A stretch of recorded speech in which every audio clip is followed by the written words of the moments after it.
Have you ever found yourself, maybe in the office, wanting to connect with colleagues, or perhaps, gently steer a conversation to its close, but felt a little unsure about the best way to do it in English? Oh, absolutely. It's a common scenario, I think, for many of us navigating those everyday workplace interactions. Let's talk about those initial moments, those simple but actually quite crucial ways to break the ice or just check in with someone.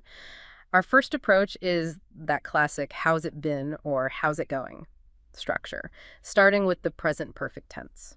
Yeah, that's a great starting point because it's so incredibly common when we ask, how's your day been? Or maybe, how's your week been? We're naturally using the present perfect tense. Right, has been. Exactly. Because the period we're asking about, the work day or the week, it's still ongoing. For instance, if it's, say, 3 p.m., the day isn't over yet. Still happening. It's still happening. Or if it's Wednesday, the week hasn't concluded. So how has something been isn't asking about a finished event. It focuses on how that time has progressed, well, up until this very moment you're asking. Okay. It's a general inquiry, really, about their recent experiences and how things have unfolded so far. And the subtle power of this question, I think, is that it asks for general updates without being too probing. Yeah, it's low pressure. It's a low-pressure way to initiate contact. And you can easily vary it too, can't you? Instead of just day or week, you could ask, how's your morning been so far? Adding the so far. Adding so far really emphasizes that until now aspect, which is perfect for those morning interactions maybe before lunch. Definitely. Or for something more work-specific, you might ask, how's your new project been? And this isn't just polite small talk, is it? No, it's more strategic than that. It feels like a strategic opener that signals you're a team player, maybe subtly inviting collaboration or even a request for help without putting immediate pressure on them. That's a really good point. It fosters a sense of shared responsibility, perhaps, and shows genuine interest in their work, not just passing the time. So what about replies? What do people usually say? Well, when it comes to replies, you'll hear a range. A very, very common British answer, often paired with a little shrug, is not too bad. Ah, yes, the classic not too bad. It is. Now, for our American listeners, this might sound a bit understated, maybe even a little unenthusiastic if you're expecting a more, effusive, it's going great. Right. Americans tend to be a bit more upbeat sometimes. Sometimes, yeah. But in British English, not too bad often implies things are perfectly okay. Nothing exceptional maybe, but certainly not problematic. It's more of a neutral to positive response, actually. Interesting. So not too bad is actually pretty good. Often, yes. Yeah. Or at least acceptable. You might also hear, it's been busy, which is very common everywhere. Oh, yeah. Everyone's busy. Or just, it's been fine. Now, what's fascinating here, and you mentioned this earlier, is the common native speaker tendency to shorten these replies. Ah, yes. So instead of the full present perfect, it has been busy, you'll frequently just hear busy or fine. Just the adjective. Just the adjective. And this is perfectly casual and totally acceptable in a workplace setting. Doesn't sound rude or grammatically incorrect in a conversational context at all. That shortening is a brilliant point because it really highlights how native speakers often prioritize flow and, naturalness over sticking to strict grammatical rules. Exactly. Makes it feel authentic. It makes the conversation feel more authentic and less formal, definitely. And then I suppose there are slightly more elaborate replies, too. There are. People might say, it's been good. Or maybe things have been good. Now, when someone says things in this context... What does things mean? Yeah, good question. They're often referring to general life events, updates, news, or just general happenings in their world. It's quite vague, but covers a lot. So the new project's been good is direct. Very direct. But things have been good is broader. Exactly. It covers a broader sense of their well-being or situation. And honestly, this how's it been approach is such a low-pressure, widely accepted way to show basic interest. It's like a polite daily greeting that just goes one step further. Sets a friendly tone. Yeah, it sets a friendly tone without demanding a deep, involved conversation, which, let's face it, is truly ideal for the busy workplace. Definitely. But what if you're specifically asking about something that's currently in progress right now, rather than something that's been happening up until now? Is there a difference? Yes. There is a subtle difference, and that's where our second conversation starter comes in. This one uses the present continuous tense. How's your day work role project trading going? Ah, the ing form. Exactly. Here, the focus is on the continuous nature of the current state or activity. How is your day going? is asking about something that is actively unfolding or perhaps has been in progress over the last few hours. So more immediate. A bit more immediate, yeah. Yeah. It's a nice, easy way to inquire about a colleague's day at work, whether you're catching them, in the middle of a task or just passing by their desk. So if I catch someone on their way to a meeting, maybe, or they're at their desk clearly deep in thought, I might choose, how's it going, rather than how's it been. You could, yeah. It feels a bit more immediate, doesn't it? Precisely. It implies a sense of ongoing action. Mm-hmm. And you can adapt this endlessly, making it more specific, just like the first one. Right. So, how's your work going? Is a general inquiry about their current tasks. How's your new role going? Is perfect for a colleague who has recently taken on a new position or title within the company. Doesn't have to be a new job entirely. Just a new responsibility, maybe? Exactly. Or you could ask, how's your new project going? If you know they're really engrossed in a significant undertaking. Or perhaps, how's your training going? If they're undergoing some new learning program, it shows you're aware of their current activities. You're paying attention. You're paying attention, yeah. Oh, okay. And when it comes to replies for, how's it going? The classic grammatically precise response, because the question starts with how, would involve an adverb, right? That's technically correct, yes. So it's going well, or maybe it's going quite smoothly, But yeah. Just like we discussed earlier, there's often a more casual, extremely common reply you'll hear, particularly in American English. It's going good. Going good. You hear that all the time. All the time. Even though, technically good is an adjective and well is the adverb we should use with going, the phrase it's going good is so widely used that it's really not considered rude or wrong in most professional casual settings. No, it just sounds very natural and friendly. It does. It's important for our listeners to recognize this common usage and not perhaps judge it too harshly grammatically. Good point. It's about understanding how people actually speak. That's spot on. It's a perfect example of spoken language evolving, really. Then you have replies that are a bit more neutral or even subtly negative, like, it's going okay. Okay, the classic okay. We often use okay to imply things aren't amazing, Right. but they're manageable. Think of it as that polite 5 out of 10 we mentioned. Right. Not great, not terrible. Exactly. Mm. Or if they're making progress, but it's maybe not particularly fast or easy, they might say, it's coming along, Coming along. meaning it's progressing steadily perhaps, but maybe not quickly or without hurdles. Mm-hmm. A common scenario might be, how's that new software integration going? And the reply, it's coming along, still a few bugs to iron out. Okay, signals progress, but hints at challenges. Precisely. And for something really challenging, you might hear, the new training is tough, but we're getting through it, Getting through it. which means they're persevering, taking it step by step. It's a great insight into their resilience, actually. Yeah, that's true. So this phrase, how's it going, seems ideal for checking in on specific ongoing tasks or maybe transitions your colleague might be experiencing. It demonstrates empathy, I think, and a willingness to listen, which can really strengthen those professional bonds. It's practical small talk. It is. It shows you're engaged, and it allows you to offer support, perhaps, or simply acknowledge their efforts without demanding a long story. Okay, let's broaden the scope now. Our third conversation starter uses the phrase, how are things going with? This sounds incredibly versatile. It really is, because it allows you to inquire about people like teams, clients, bosses, or significant work-related things like, say, projects, or even entire departments. So things is the key word here. Things is the flexible part, yes. This question seeks updates on how situations are unfolding, and crucially, it subtly implies an offer of help or maybe advice if needed. It's not just asking, it's showing willingness to engage. Right, so you could ask, how are things going with your team? Which is a collective inquiry about their group dynamics or maybe current workload. Exactly. Or, how are things going with your new client, if you know they've recently taken on a new account? It's also perfectly appropriate for asking about a colleague's superior. How are things going with your new boss? And using things makes it feel less personal, perhaps. I think so. This phrase subtly shifts the burden from the individual colleague to the situation or the things, making it potentially easier for colleagues to open up about challenges without feeling like they're just complaining personally. That's a clever psychological aspect. It can be, yeah. It's an empathetic invitation to maybe problem solve together, not just a casual check-in like, how are you? And you mentioned the flexibility of things. I know I often hear people who are learning English try to translate directly and say something like, "How's your boss going?" Yes. That sounds quite odd in English, doesn't it? It does. Like you're asking if the boss is physically moving somewhere. Right.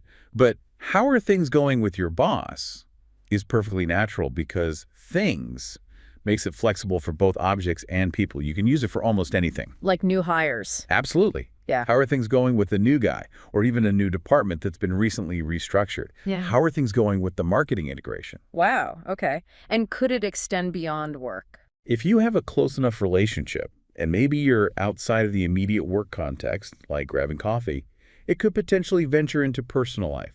How are things going with your family? Or even just a very general, how are things going? As an inquiry about life overall. But tread carefully there. Good advice. Stick to work topics unless you know them well. Generally safer, yes. We're asking for these updates primarily because we want to know if situations are progressing well, just okay, or perhaps not so great. And critically, if there are problems, it really opens the door for us to potentially offer assistance or simply lend an ear. It's polite, appropriate, yet friendly. Exactly. It shows you care and are willing to support. This question subtly creates an opening for problem solving or collaboration, making small talk potentially more meaningful by showing genuine interest in a colleague's challenges and successes. Now, a listener might be wondering, what if I'm speaking to someone more senior? How are things going with still work? Is it respectful enough? That's a great practical question. And in most professional settings, yes, it absolutely does work. It's generally considered respectful, and it shows you're observant of their broader responsibilities. So if I asked you maybe, how's everything going with your new team launch? I might reply, oh, it's going well, thanks for asking. Or, it's going smoothly, mostly. Yeah. And just like with the previous phrases, the casual, it's going good or it's going great, are also perfectly acceptable and very common responses, especially in American English. Still hearing going good a lot. You will. You can also use the present perfect here too, because the work or situation is likely still ongoing. So, how are things going with your new boss? Someone might reply, it's been a bit tricky so far, but we're finding our rhythm. Okay, honest but professional. Exactly. Or, it's been pretty good so far, actually. We've been getting to know each other and establishing new workflows. Other positive responses could be things like, we're making a lot of progress on the XYZ project, or we're getting a lot done on the quarterly report. Those sound very productive. They convey a clear sense of achievement and forward movement. Yeah. And for those neutral or slightly negative replies, are we back to they're going okay? We often are, yes. Again, it's that polite 5 out of 10, a way to signal things aren't perfect without launching into a complaint session. But what if things are genuinely not going well? You touched on this. How much should one share in the workplace? That's such a crucial point, and it really depends on the culture of your workplace and your relationship with the person. While you might hear someone say, perhaps to a trusted colleague, things aren't going that well, or honestly, things haven't been great, it's vital to consider the appropriate level of sharing negativity. You don't want to be the office complainer. Exactly. You don't want to gain a reputation at work for always complaining or moaning about things, as that can really bring down office morale and even affect how you're perceived professionally. So things are going okay might be the safest bet. Often, things are going okay is the most you'd want to share if you're not entirely happy, especially with someone you don't know extremely well. It gives a little hint without being overly negative or inviting too much probing. It's about finding that balance between transparency and professionalism. Yeah, the goal is often to invite support or understanding, not necessarily to just dump all your problems on someone. And precisely. This question, how are things going with? It's powerful because of its breadth. It allows you to engage meaningfully on various fronts, fostering deeper professional relationships by showing genuine interest.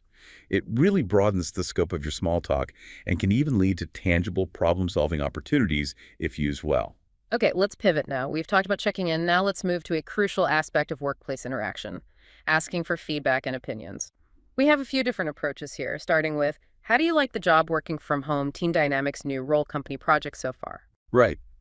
This phrase is specifically tailored for situations when something new has been introduced or experienced. It could be a brand new job, yes, but also a new company policy like working from home, a new project they've just started, or even changes in team structure or dynamics. And the how at the beginning is key here, isn't it? Absolutely crucial. Because How do you like prompts for a detailed opinion, a description of their experience, not just a simple yes or no answer like, do you like it? Right. Do you like it? Gets a yes, no. How do you like it? Needs more. Exactly. And that little phrase, so far, at the end, grounds it firmly in the present perfect, meaning until now. It subtly indicates that you're asking for an ongoing evaluation, their impression up to this point, not necessarily a final judgment. Got it. So if your company just introduced a new remote work scheme, you could ask a colleague, so how do you like working from home so far? Are you enjoying it? Is it a bit weird? Perfect example. Or if a new colleague just started maybe last week, how do you like the job so far? Has it been okay? Is it what you expected? You're looking for more than just, yes, it's fine. You're inviting them to share their actual experiences and observations. You are. And an interesting point about replies. When you hear someone start their reply with, yeah, it's been really great, that yeah often isn't a direct answer to a hidden yes-no question. What is it then? It's often just a filler word, a sort of soft opening, a way of signaling they're about to speak and maybe gathering their thoughts before launching into their more detailed explanation. Ah, okay. Like a conversational throat clearing. Sort of, yes.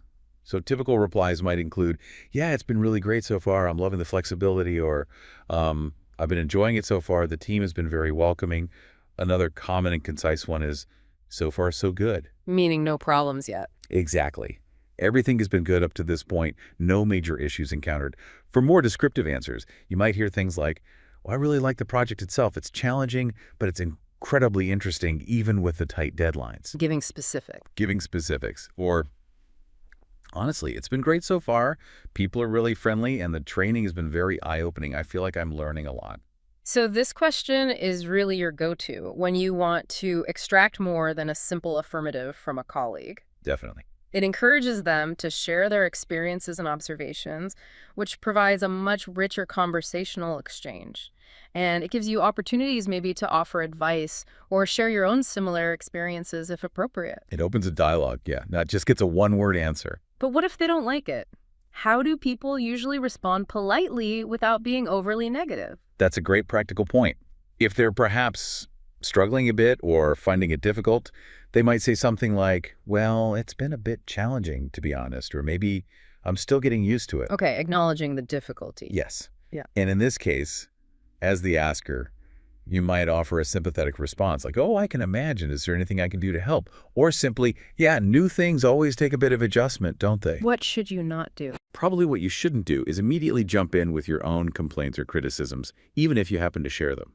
It's generally better to listen and be supportive first, before sharing your own perspective, especially if theirs is negative. Good advice. Okay, building on that, let's consider a more casual opinion-seeking question. This one often comes up after a meeting or maybe when a new development is announced. What do you think about Sarah's idea, boss's suggestion, the new scheduling merger that email? Yes, this is perfect for those informal but still professional discussions. It's about discussing ideas or potential decisions that have just come up, and you're seeking a colleague's perspective. Do they agree, disagree, have alternatives? And importantly, this isn't office gossip, right? No, ideally not. It should be a professional discussion aimed at understanding different viewpoints or gauging collective sentiment. It helps everyone get on the same page, or at least understand where others stand. So you might say after a meeting, what do you think about the boss's suggestion? It seemed quite ambitious, right? Exactly. Or maybe, what do you think about the new proposed schedule? I don't know, starting at 8 instead of 9. I'm not sure I'm a fan of that idea. Yeah, sharing a tentative opinion to invite theirs. Precisely. You can even use it for significant company changes, like, what do you think about the merger rumors? Or maybe after an all-staff email. What did you think about that email they sent out regarding the new policy? It's a good way to get a sense of how people are feeling, but keeping it professional. As you said, we often try to separate our personal feelings from our work analysis. We try. So you're looking for their professional opinion, ideally, not necessarily just an emotional gut reaction. So replies could be things like, I think it makes sense given our current resources.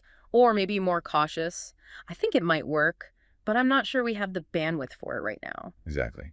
Or someone might say, well, I'm not totally convinced yet. I still have a few questions about the implementation plan, expressing reservations. Right. What about more general replies? You'll also hear more generic summary responses, especially if someone hasn't fully formed their opinion yet or wants to be diplomatic. Things like, I think overall it's probably a good idea, though it will require some adjustments. Using overall or in general. Yes, those are useful summary words here. Or conversely, I think overall it probably won't work well in our department just because of our unique workflow. Another very common reply is, I'm not sure what I think yet. It seems to have pros and it definitely has cons. Acknowledging complexity. Right, acknowledging it's not black and white. Or if they feel it needs improvement, they might say, I think it could be better, perhaps with a more phased approach. Or I think the concept is okay, but the execution could use some work, especially around communication. This phrase seems perfect for those post-meeting debriefs or just casually discussing recent company announcements. It really is. It allows you to gauge collective sentiment, share your own thoughts tentatively, and contribute to a shared understanding of new initiatives. It helps build that sense of team cohesion, knowing you're all processing the same information. Okay, now, what if you need a more formal opinion? Maybe you're actually in a meeting or writing a formal email or having a structured discussion where a more elaborate view is expected. Ah, yes. In that case, you'd likely elevate the language slightly and use something like, what are your thoughts on the new project presentation software that matter? What are your thoughts on feels more serious? It is. This signals a significant shift in formality and seriousness compared to what do you think? When you ask, what are your thoughts on? You're explicitly inviting someone to elaborate, to provide a longer, more detailed answer, perhaps with supporting examples or more in-depth analysis. It's an invitation to elaborate more. Exactly. It's an invitation to provide a well-considered viewpoint, not just an off-the-cuff reaction. So, a boss might ask you this in a formal review meeting, or a senior colleague might ask if they genuinely want your professional, comprehensive opinion, perhaps for a joint report or a decision they need to make. So if someone asks you this, you need to be prepared to talk more. Definitely. Be prepared to share quite a bit more, demonstrating your critical thinking and reasoning.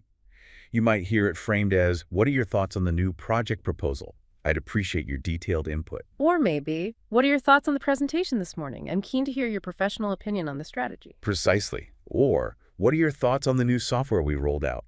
We're looking for constructive feedback on usability and integration. And this is where that professional filter we talked about becomes even more important, right? Absolutely vital.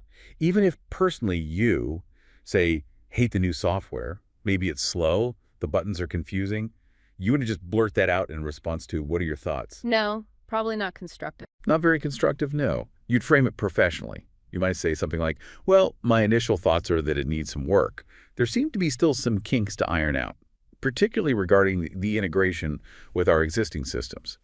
However, overall, I can certainly see the potential benefits and why we've installed it. Focusing on specifics and potential, not just negativity. Exactly. It's about expressing a constructive, professional viewpoint that ideally focuses on solutions or areas for improvement, not just problems. So the responses are likely to be more strategic. Yes, typically more strategic and often framed in terms of benefits, challenges, and perhaps next steps. For instance, a thoughtful reply might be, I can understand the benefits outlined on paper, especially the potential for increased efficiency. However, I still think there are a number of details we need to work out regarding resource allocation and the necessary training. Okay, balanced. Balanced. Yeah. Right. Or maybe, personally, I think the project sounds quite promising conceptually, and perhaps we should explore it a little further, maybe by conducting a small pilot program first to test the waters. Suggesting a next step. Smart. Yes. And if you genuinely need more time to gather your thoughts or data, a great strategic reply is something like, overall, I feel that we're probably heading in the right direction with this, but I'd really like to get back to you with some more specific thoughts or perhaps some concrete ideas after I've had a chance to review the detailed data. That's a fantastic way to buy time while still providing a preliminary, generally positive answer. It is. Or if you have a strong, well-reasoned, negative professional opinion, you could phrase it carefully. Based on my analysis and my opinion, I don't currently see this working for us in the long run, primarily due to our existing infrastructure constraints. However, I would certainly like to discuss this further and present a deeper analysis of the potential risks involved. Very professional, even when disagreeing. The key is being prepared and reasoned. When asked, what are your thoughts on? You're being invited to provide thoughtful analysis. It's a real opportunity to showcase your critical thinking and professional acumen, demonstrating that you can contribute beyond just surface-level observations. You can definitely feel the language shift with this question. It's less easygoing, much more serious, and it really demands a well-reasoned response. Okay, let's move to our final conversation starter. This one, did you hear Reed see about? Sounds a bit more casual again. It is, yes. This one is slightly more casual and absolutely perfect for those quick break room chats or maybe interactions as you grab a coffee or tea or just pass someone in the hallway.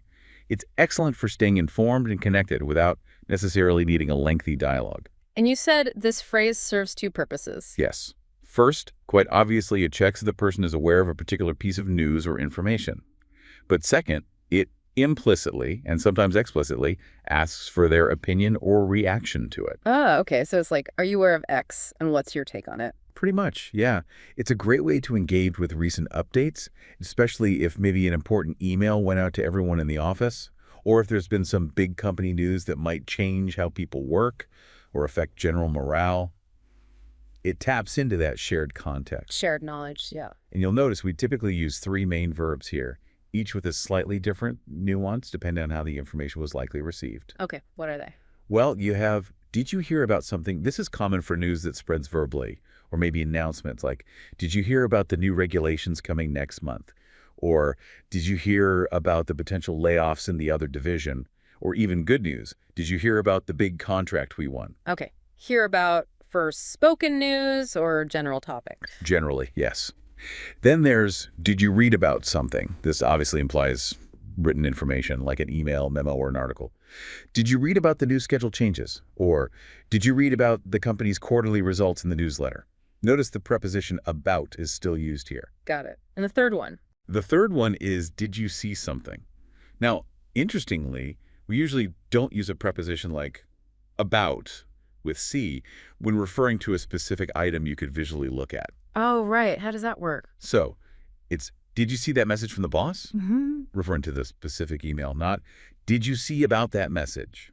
Or did you see the new safety poster they put up? Or did you see the updated project timeline? So see for specific visual items, hear about or read about for topics or news. That's a good general rule, yes. It's a subtle distinction, but it reflects natural English usage.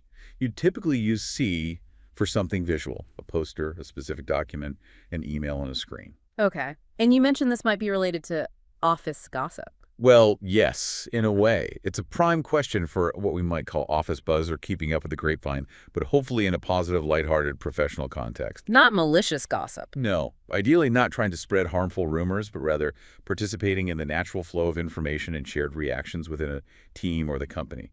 It's about staying connected. So if someone asks, maybe, did you hear about the new paperwork we need to do for expense claims now? What are some common replies?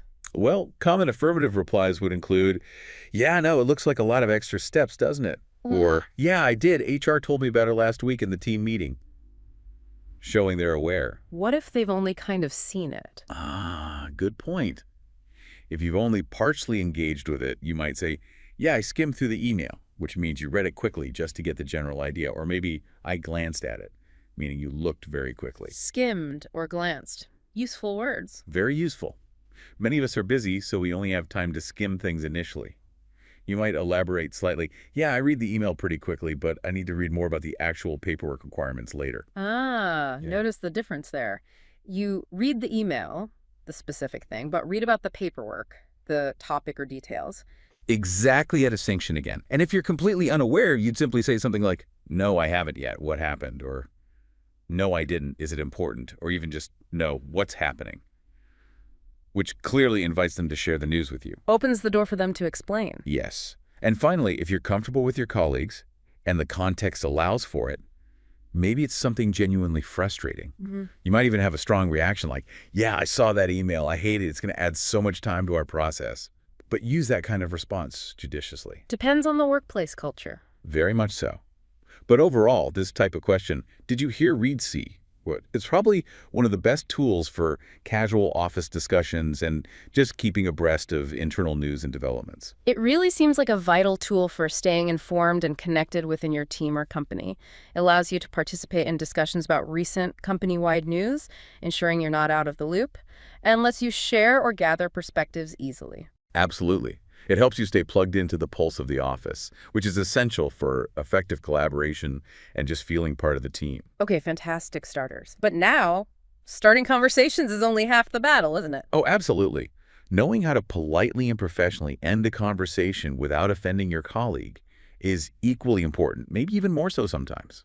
Yeah, you don't want to seem rude or abrupt. Exactly. The goal here is to signal clearly that you need to get back to your work or move on to your next commitment, while also implying, usually, that you're open to chatting again soon. It preserves the relationship. This is crucial for time management, obviously, but also for just maintaining professionalism and positive relationships. Definitely. It prevents those awkward lingering moments where neither person knows how to break away, and it ensures your colleagues feel respected, even as you prioritize your tasks. You don't want to leave someone feeling suddenly cut off or ignored. No, that feels terrible. Okay, so let's look at some practical examples of conversation enders. Maybe we can start with some typically British phrases. I know Mark, one of our favorite contributors, often uses these. Right, okay, some British examples. My first one starts with a very, very common British word that many of us tend to say just before we quickly stand up or make a move to leave. Yeah. The word right. Just right. Just right. Sometimes accompanied by a subtle physical cue, perhaps like slapping your thighs gently or giving a little pat on your knee, or even just subtly checking your watch. It's a transition signal. Okay, so how would the full phrase go? So you might say, right, well, I should probably get back to my desk now. I'll chat to you in a bit. That right is the initial signal, like a little pre-departure announcement. Well, I'll chat to you in a bit. That sounds friendly. It does. Another common one. Okay, I've really got to get on with that email I was working on. Catch up later. Get on with, meaning continue or start. Meaning continue or make progress on. Yeah. And catch up later is another friendly way to signal future connection. Or, for a quicker exit, maybe if you unexpectedly bump into someone when you're rushing. Oh, hi, sorry, I've actually got a meeting in a few minutes, but let's pick this up later. Pick this up later, meaning continue the conversation. Exactly. Continue this specific conversation at a future time. What's brilliant about all of those examples, I think, is that they include a phrase that explicitly shows you intend to talk again later. Yes, that's a key element for politeness. I'll chat to you in a bit. Catch up later. Let's pick this up later. These aren't final goodbyes. They convey a desire to reconnect, which sounds keen and friendly, even though you're leaving. Precisely. They're perfect for ensuring your colleague feels valued and the social connection is maintained even as you make your exit. You're basically signaling, I respect our conversation, I enjoyed it, but duty calls right now. Okay, great British examples. Now, what about some common American examples?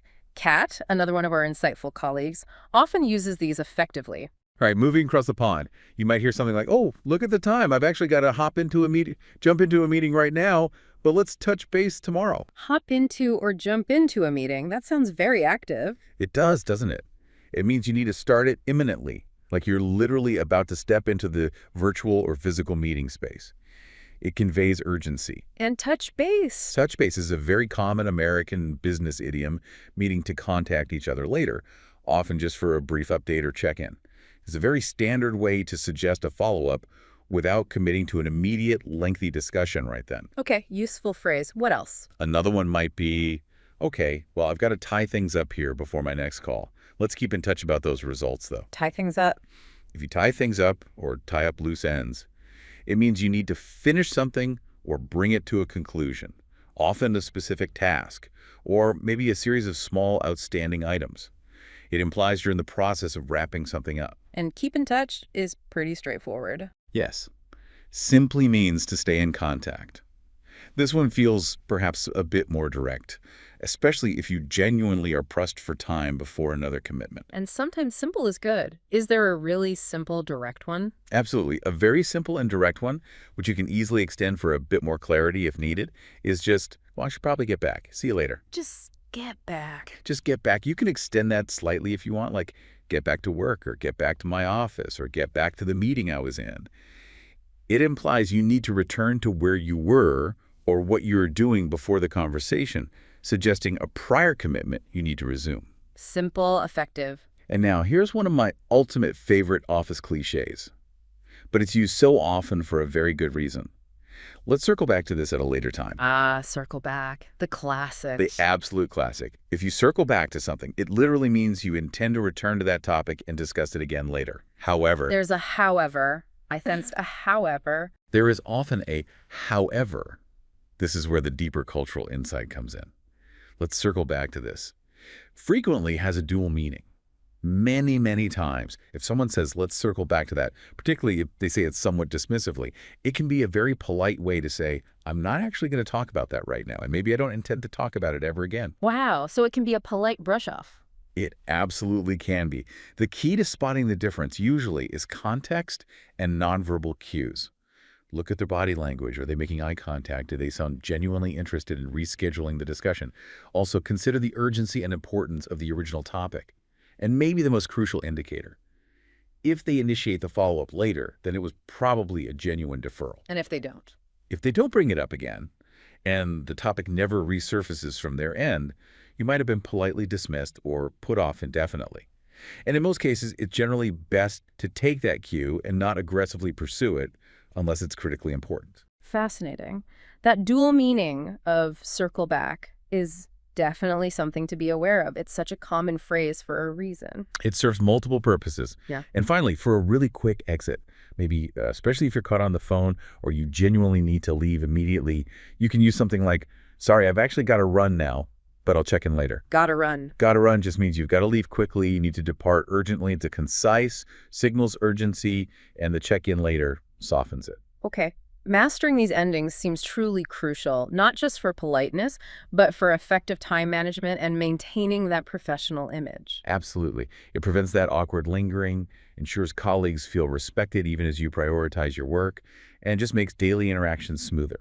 It's all about gracefully transitioning from social interaction back to productivity, which is a core skill in any business English environment, really. So to recap, we've covered a huge range of different ways to confidently start those English conversations at work. Everything from just checking in on someone's day, like, how's it been? Or how's it going?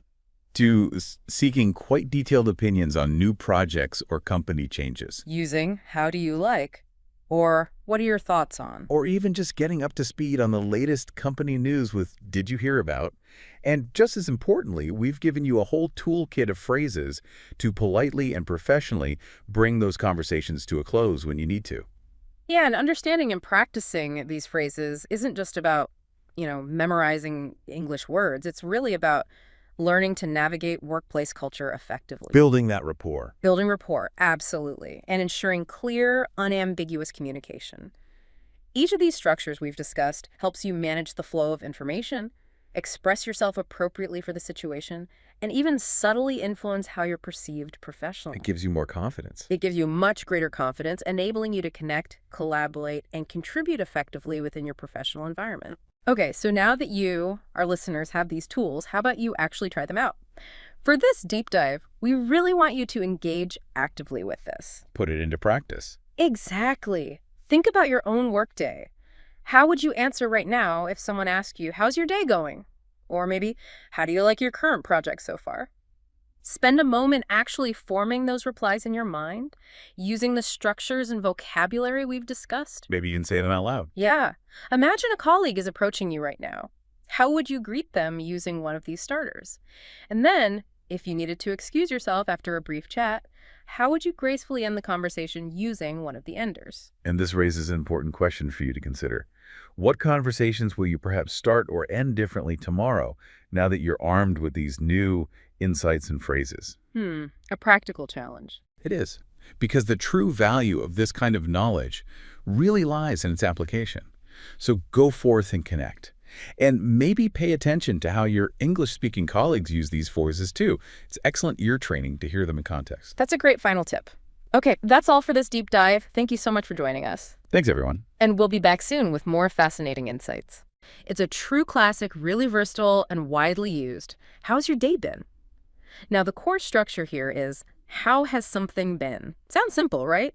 But there's a specific reason for that has been. And that reason, which, often trips up learners, it's all about the present perfect tense. Yeah. We use has been specifically because when you're asking this at work, your workday is, well, almost certainly still ongoing. Yeah. It's before 5:00 p.m. or maybe 5:30 p.m., so the day hasn't actually concluded yet.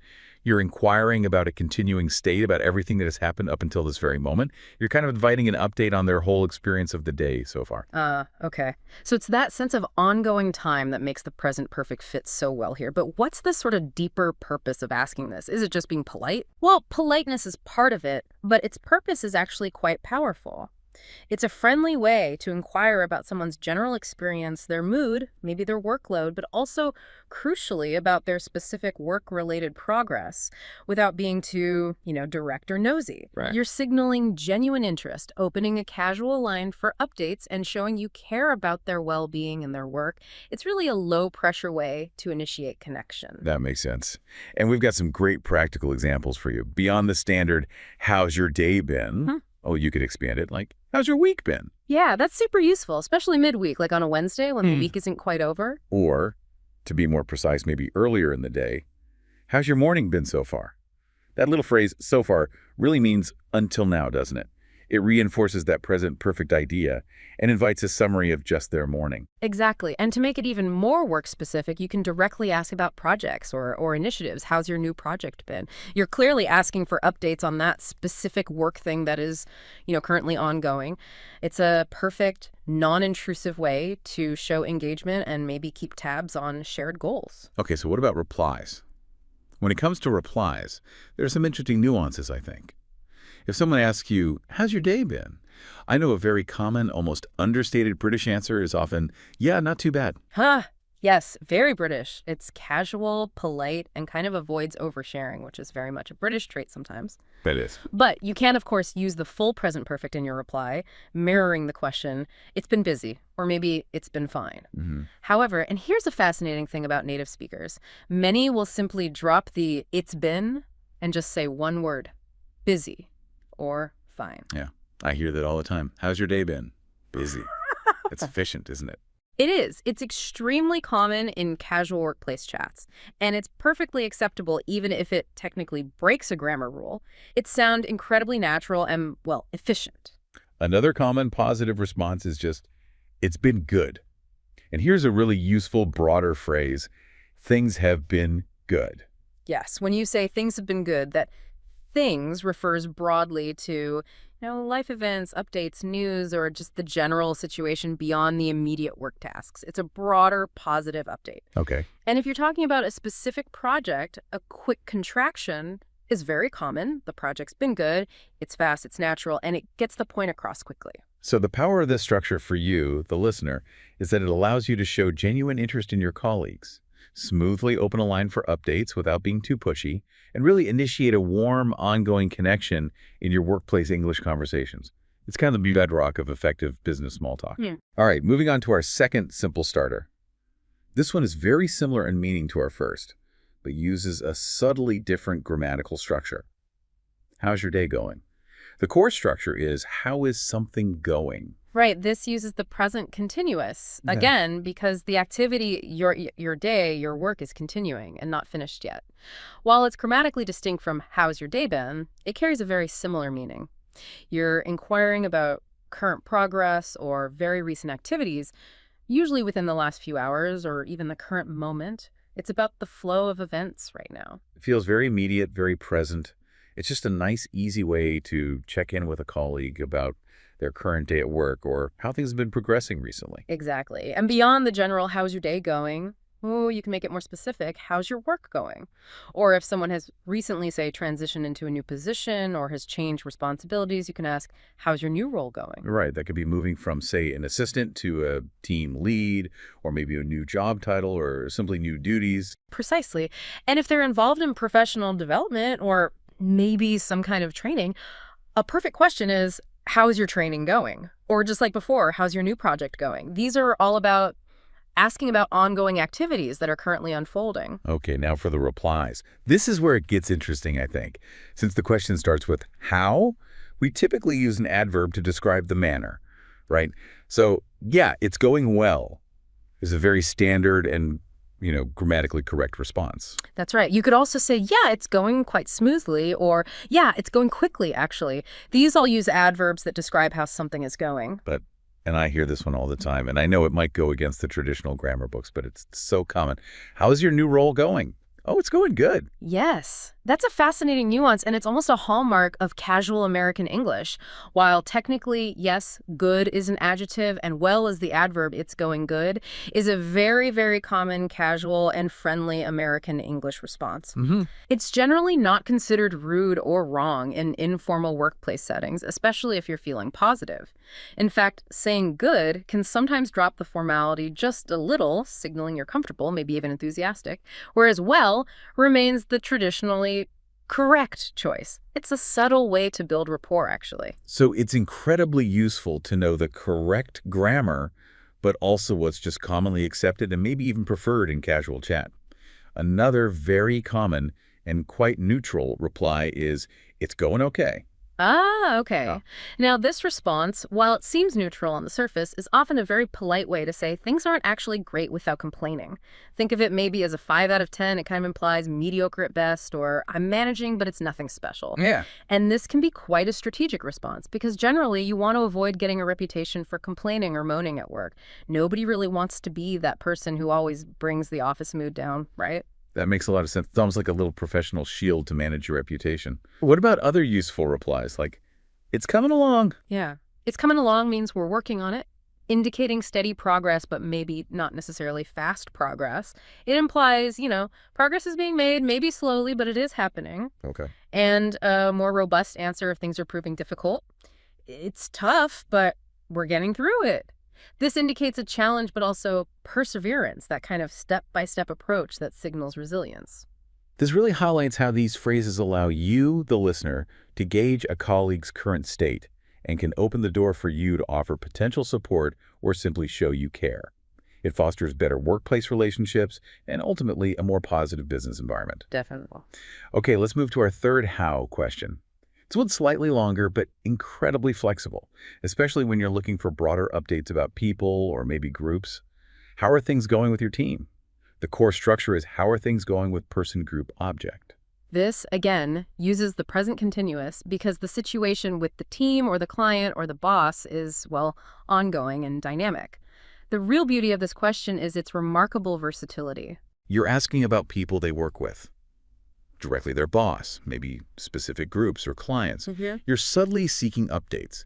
You want to know if things are going well, just okay, or maybe there are some challenges. Mm-hmm. And importantly, you're signaling that you're willing to potentially help or offer advice if there are problems, making it a polite, appropriate, and friendly way to check in. That's right. It could be, how are things going with your client, especially if they've recently taken on a new key account? Or how are things going with your new boss? Or maybe new superior or new supervisor? Yeah. You can even ask, how are things going with the new guy? Referring to a recent hire in a friendly, casual way, perhaps just to see if they're settling in okay. It extends beyond just individuals or small groups, right? Like, how are things going with your new department? Or even more generally, how are things going? Exactly. That last one can be asked simply about life outside work, but it's easily adapted to work topics, even hobbies if you're trying to build rapport. How are things going with your that art project you mentioned? It's a great small talk question that you can easily tailor to the situation, making it perfect for both professional and casual business conversations. Very flexible. It is very, very flexible. And here's a crucial point, especially for international listeners. Unlike some other languages where you might directly translate, you generally wouldn't say, how's your boss going in English? It just sounds odd. Right. This structure, how are things going with person group, is the natural and appropriate way to ask about people and their situations in an English-speaking workplace. Okay, so for replies, if someone asks you, how are things going with your new team? You could say, yeah, it's going well, or it's going smoothly. Again, using those adverbs to describe how the situation is progressing. And as we discussed with it's going good, the casual, yeah, it's going good, or it's going great are also perfectly acceptable, particularly in American English if you want a more relaxed tone. Since the work or the relationship is ongoing, you can also use the present perfect to describe a state leading up to now. So, how are things going with your new boss? It's been tricky so far. We're still kind of figuring out the workflow. Right. Or, on the more positive side, It's been pretty good so far. We've been getting to know each other and, establishing our roles. Other continuous updates could be things like, we're making a lot of progress, or we're getting a lot done. These are both positive and show continuous work and productivity. And for general updates, things are going really well or everything's going well. But then there's that nuanced, they're going okay. But yes, the strategic, okay. Exactly. Again, this is often the minimum okay, a polite way to convey that things aren't fantastic, but you're managing. It's about managing your professional reputation. It stops you developing that reputation for complaining or moaning, which, as we said, can really affect the morale and productivity of an office. So often, okay is the safest and most appropriate level of negativity to share at work. This really raises an important point for you, the listener. How do these questions allow you to discreetly offer assistance, build rapport, and truly understand the dynamics a colleague might be facing? It strengthens your professional network and makes you a more valuable team member. It's about being observant and supportive, isn't it? Absolutely. It's active listening built into the question. Okay, now let's shift gears slightly. We've talked about general updates. Now let's move to asking for opinions and feedback, which is so crucial for collaborative work. Our next phrase is, how do you like the job so far? The core structure. How do you like something so far? This question is incredibly insightful, mainly because of that initial how. It's a really key distinction. If you simply ask, do you like the job so far? The answer would likely be a simple yes or no. Right. But by starting with how, you are explicitly asking for more than just a binary response. You're prompting your colleague to provide their opinion, to explain why they like it, or what their experience has been like, not just a simple thumbs up or thumbs down. It pushes them to share a deeper, more detailed perspective. And that so far is really important here too, isn't it? Meaning, up until this moment, this question is used when something new has started at work, maybe a new role, a new initiative, and you're asking about their experience after, say, a few days or weeks of it being underway. Exactly. For a brand new colleague who just started, how do you like the job so far? Is perfect. Mm-hmm. Or if your company introduced, say, a new work from home policy, you can ask, how do you like working from home so far? You're basically asking, are you enjoying it? Is it working for you? Is it a bit weird? What are your impressions? Mm-hmm. And it applies to specific aspects of the job, too. How do you like the team dynamic so far? Or how do you like the new role so far? How do you like the company so far? Even, how do you like the project so far? You're trying to gauge their experience and overall impression of something ongoing. And these conversations aren't just polite filler. They can actually become quite meaningful. When you ask this, you're often also asking because you might be able to help, or offer some advice, or maybe provide some reassurance if they're finding things challenging or a bit overwhelming. It's a genuine gesture of support within a professional context. That's a great point. So if your colleague asks you this, how can you reply? A good straightforward start is, yeah, it's been really great so far. That so far definitely influences the grammar, leading you naturally towards the present perfect. Or, I've been enjoying it so far. Another excellent option, especially if you want to be brief but positive, is everything is going well so far. That so far is a clear signal to use the present perfect. And a very common, simple, and neutrally positive phrase you hear a lot is, so far, so good. I love so far, so good. It's concise and just implies things are on track. And if you want to provide a bit more detail, giving a more nuanced opinion, you could say something like, I really like the project. It's challenging, but it's really interesting. Absolutely. You're explaining the why, providing concrete reasons for your opinion. For instance, you might say, honestly, it's been great so far. People are really friendly, and the training has been very eye-opening. This provides rich detail, showcasing the depth of response this type of question can, and often does, elicit. It shows you're engaged and thoughtful, which is always valued in a professional setting. So this is a really good tactic for you to extract more information from your colleagues if you want a longer, more insightful answer. It moves beyond simple yes-no responses and helps you genuinely understand their experience. It's excellent for building connections and getting a deeper read on the office pulse in your daily workplace English-speaking practice. Okay, our next opinion question is slightly less formal than the one we'll look at next, but still perfectly appropriate for the workplace. What do you think about Sarah's idea? The core structure is, what do you think about idea suggestion change? Right. This question is really designed for discussing ideas, potential decisions, or changes after a meeting, or maybe a team discussion. You're trying to get your colleague's professional opinion. Did they like the idea? Do they disagree? Do they have a different perspective? Yeah. And it's important to stress this is about work-related professional feedback, not office gossip. It's completely appropriate for private one-on-one conversations. Exactly. It's great for those face-to-face chats, maybe in the break room or swinging by someone's desk. Mhm. Like, what do you think about the boss's suggestion? It's quite ambitious, right? Do you think we can actually do that given our resources? Or what do you think about the new schedule? Maybe the company is experimenting with starting at 8 instead of 9, and you want to know their honest thoughts.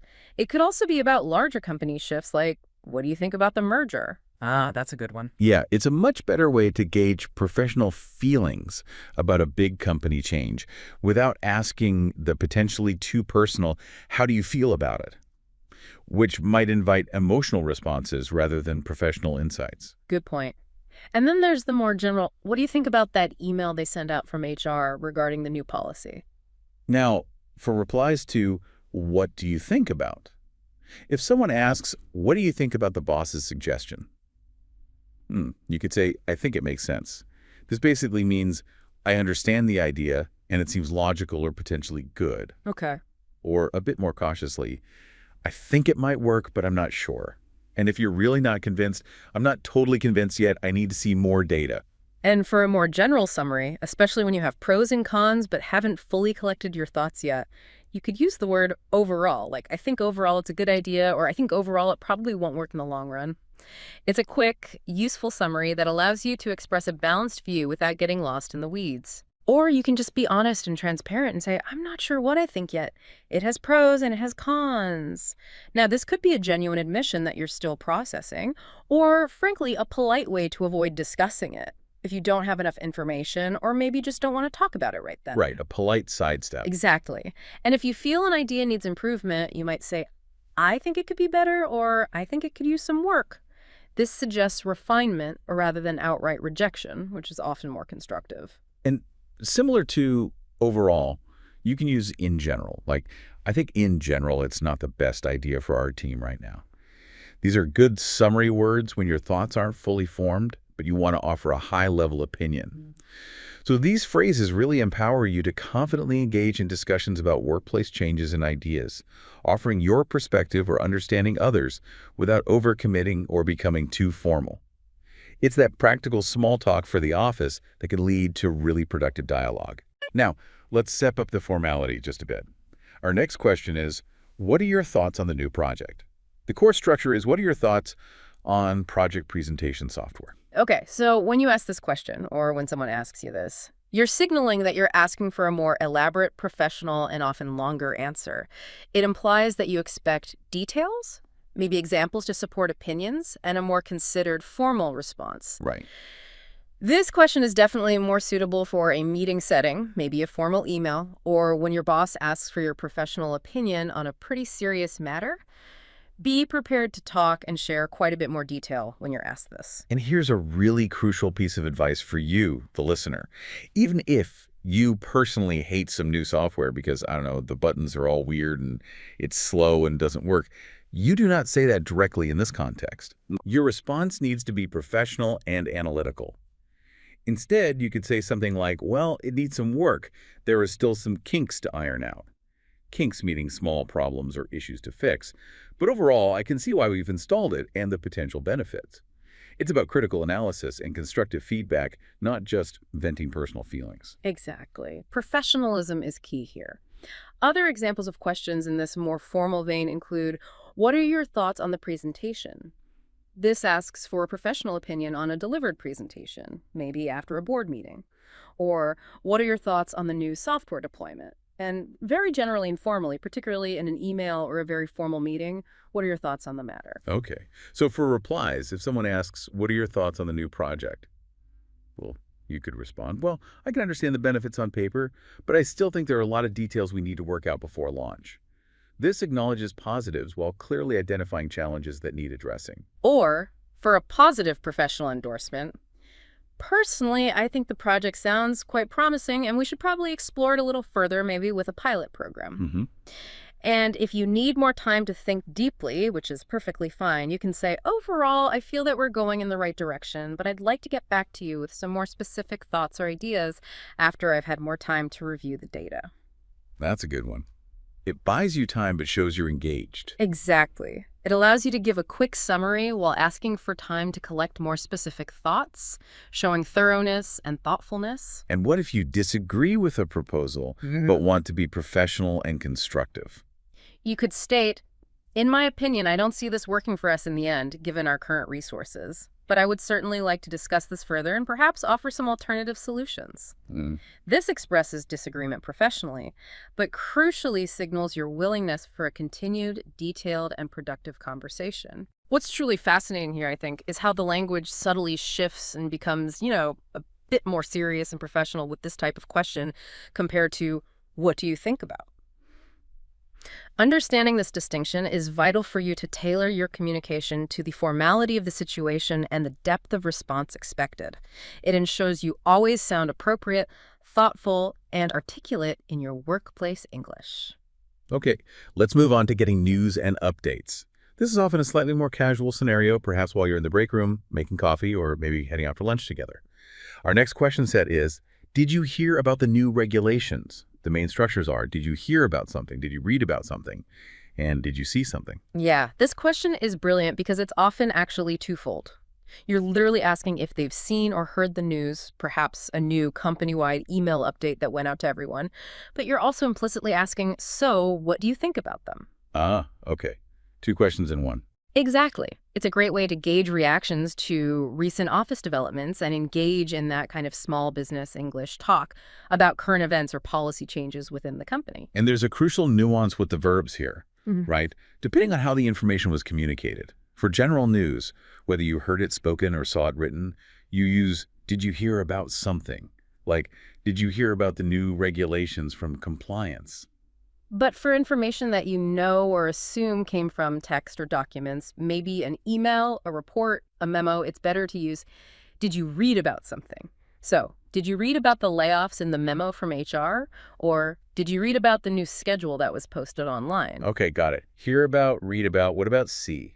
Right, for something visually observed, like a physical memo on a bulletin board or maybe a message that popped up on your screen, it's, did you see something? And the important point here is, no preposition after see. Ah, good distinction. Yeah.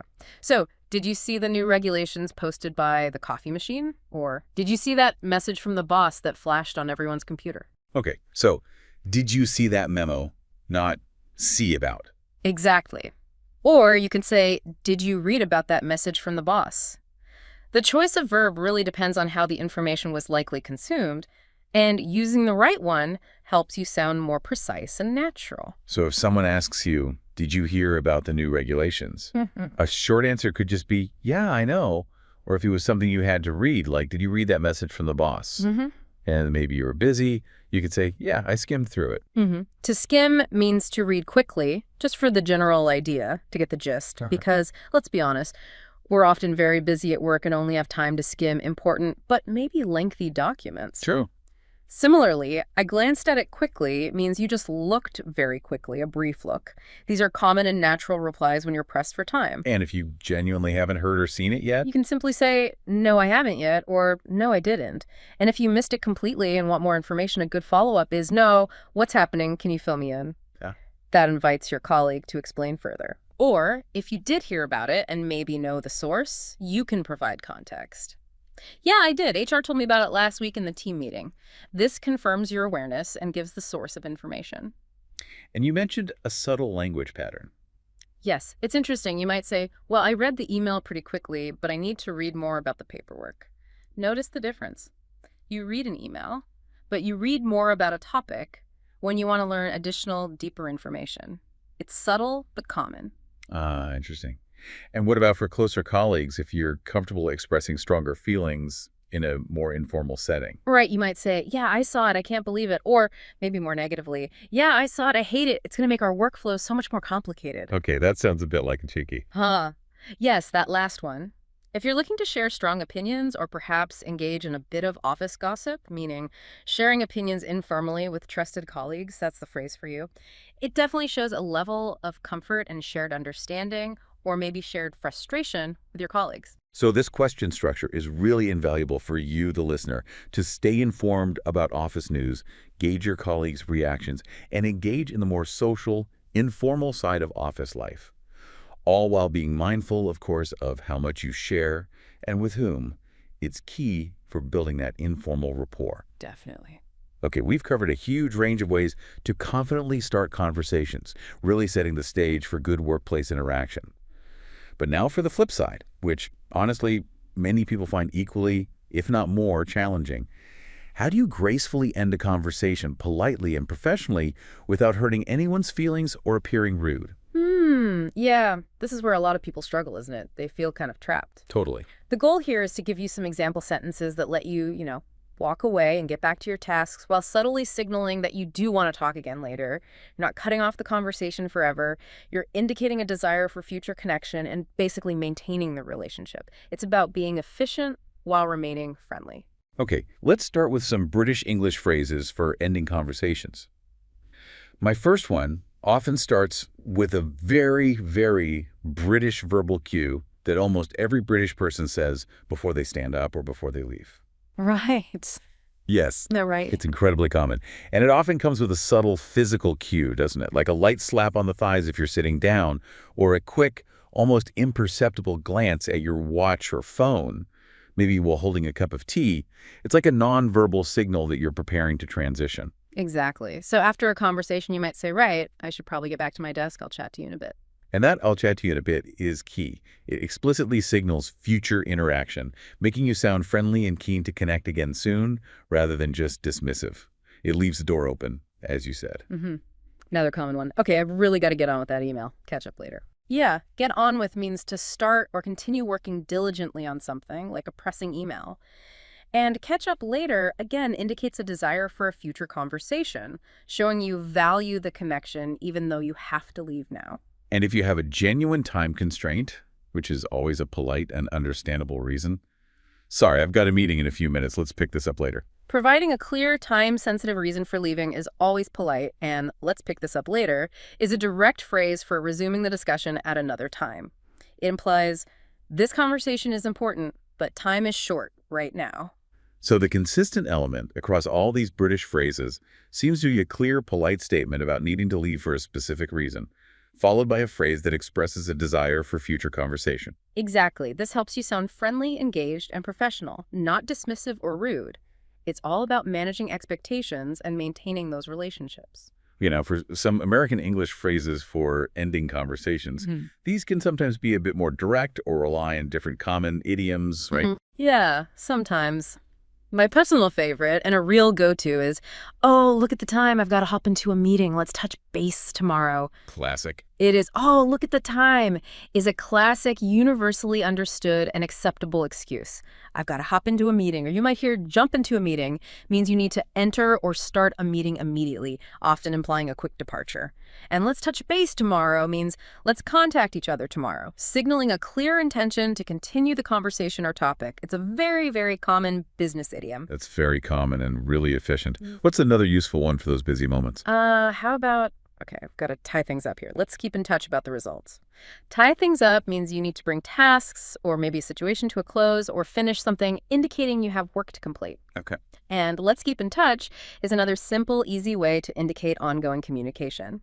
This phrase can sound maybe a touch more direct, and it's particularly useful if you are in a rush or maybe if you're in a supervisory role needing to end the chat. And a simple, direct one that you can use in almost any situation. Should probably get back. You can add specifics like "to work," "to my office," or "to the meeting." Yeah. And then, of course, the classic polite closure. "See you later." Short, sweet, and effective. Absolutely. And here's one of my ultimate favorite office cliches, but it comes with a really crucial nuance for you, the listener, that you absolutely need to be aware of. Let's circle back to this at a later time. Circle back. I hear that one a lot. You do. Now, while it can genuinely mean "we'll discuss this later," and it's often used that way in project management, It's really important to know that often, maybe even a lot of the times, especially if it comes from someone in a higher position or someone who's maybe tired of a topic, Yeah. if they say, let's circle back to that, it might actually be a polite way to say, stop talking about that for now, or I'm done with this topic, let's move on. Wow, okay. It depends heavily on the situation, their tone, and the context of the conversation. This is a very important aha moment for recognizing unspoken social cues in workplace conversations. It can be professional deflection. You'll definitely hear it differently now, won't you? I definitely will. That's a great insight. Totally transforms how you interpret that phrase. Okay, and finally, a quick and easy exit when you're really in a hurry. How about, sorry, I've got to run, check in later. Gotta run. Yeah, gotta run is a common, quick way to say I've gotta leave or I've gotta go quickly. And check in later just means to contact or talk again at a later time. Understanding these different phrases and their nuances empowers you to choose the perfect one for any situation. It ensures you always exit politely and professionally, managing your time effectively in a busy work environment, and crucially, preserving those valuable professional relationships.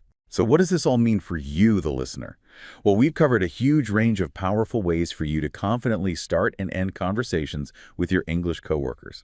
Whether you're asking about their day, delving into a new project, discussing company updates, or simply needing to make that graceful exit, you now have a really comprehensive toolkit for effective speaking practice and essential business English talk. And remember, the real takeaway from this deep dive, I think, is understanding not just what to say, but why you're saying it. It's about those grammar nuances, the subtle power of the present perfect versus the continuous, the varying formality levels, and even those unique British versus American cultural leanings we touched on. This deep dive has aimed to provide you with those genuine aha moments that make the information truly stick and allow you to adapt these phrases seamlessly to your unique professional environment. Now that you have these tools, think about your next workday. Which of these conversation starters will you try first? Perhaps, how's your new project going? To show interest and open a dialogue. Or, if you find yourself needing to wrap things up politely, which exit phrase will you reach for? Maybe that classic and very efficient, oh, look at the time. And beyond just trying them out, I'd encourage you to consider how consciously applying these specific structures and understanding their nuances can not only dramatically improve your English speaking skills, but also subtly yet profoundly shift your professional relationships. How might feeling more empowered to initiate and conclude these vital workplace interactions actually open up new opportunities or foster deeper, more authentic connections for you and your career? It's a really powerful step towards building genuine rapport and confidence. We truly encourage you to go ahead and use some of these questions and phrases in your next workplace conversation. Practice really does make perfect. Thank you so much for joining us on this deep dive. We hope you found these insights incredibly useful and empowering. We will connect with you very soon for our next deep dive.